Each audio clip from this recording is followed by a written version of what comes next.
안녕하세요. 김신철 변호사입니다. 오늘은 개인회생의 변제기간에 관해서 설명드리겠습니다.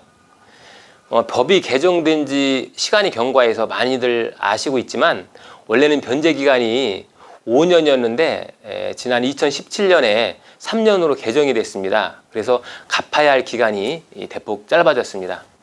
채무자 회생 및 파산에 관한 법률 제611조를 보시면 변제 계획에서 정하는 변제 기간은 변제 개시일로부터 3년을 초과해서는 안 된다라고 명시하고 있습니다.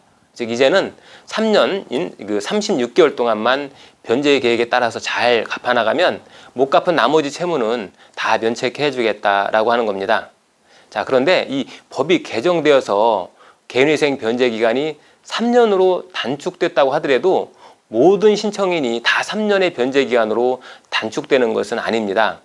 어떤 분은 3년을 넘어서 5년까지 갚는 기간이 연장될 수도 있습니다. 이 부분 많이 헷갈려 하시는 분들이 있는데요. 법에서는 특별한 사유가 있는 경우에는 이 변제 기간을 최대 5년까지로 정할 수 있게 하고 있습니다. 그 이유는 뭐냐면은 바로 청산가치 보장의 원칙 때문이죠. 이게 무슨 말이냐면 채무자가 보유한 재산보다는 채무자가 개인회생을 통해 매월 갚아나가는 총 변제 금액의 합이 더 많아야 한다 하는 그런 원칙입니다.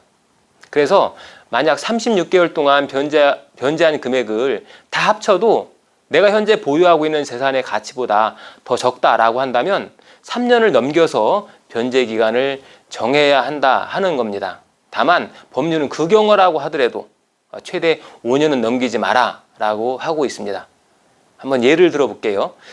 임대차 보증금 5천만 원을 가지고 있는 채무자가 있는데요. 이분이 보증을 잘못 써서 부득이 개인회생을 신청할 수밖에 없게 됐습니다.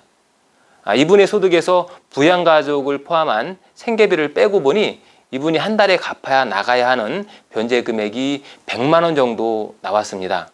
그럼 이분은 36개월 동안 100만 원씩 총 3,600만 원을 갚게 되는데요. 청산가치 보장의 원칙상 5천만 원의 재산을 갖고 있는 분이 3,600만 원만 갖고 개인회생을 다 끝낼 수는 없겠죠. 이럴 경우에는 부득이 50개월 즉 4년 2개월간 갚아서 5천만 원 이상을 변제하는 것으로 변제 계획안을 수립하는 수밖에 없습니다.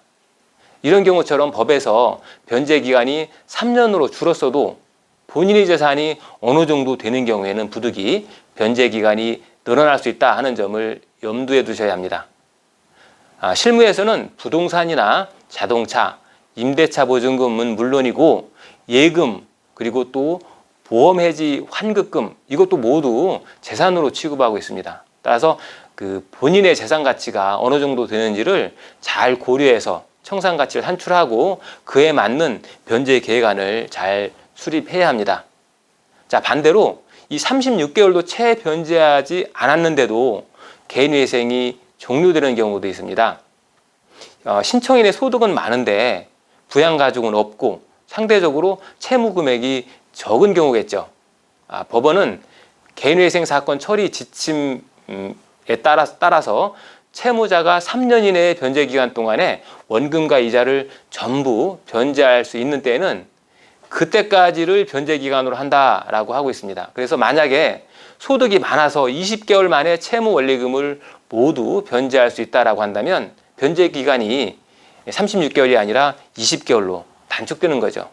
자, 오늘은 개인회생을 신청했을 때 본인의 변제 기간이 얼마나 되는지 살펴봤습니다. 다음에 다시 찾아뵙겠습니다. 김신철 변호사였습니다. 감사합니다.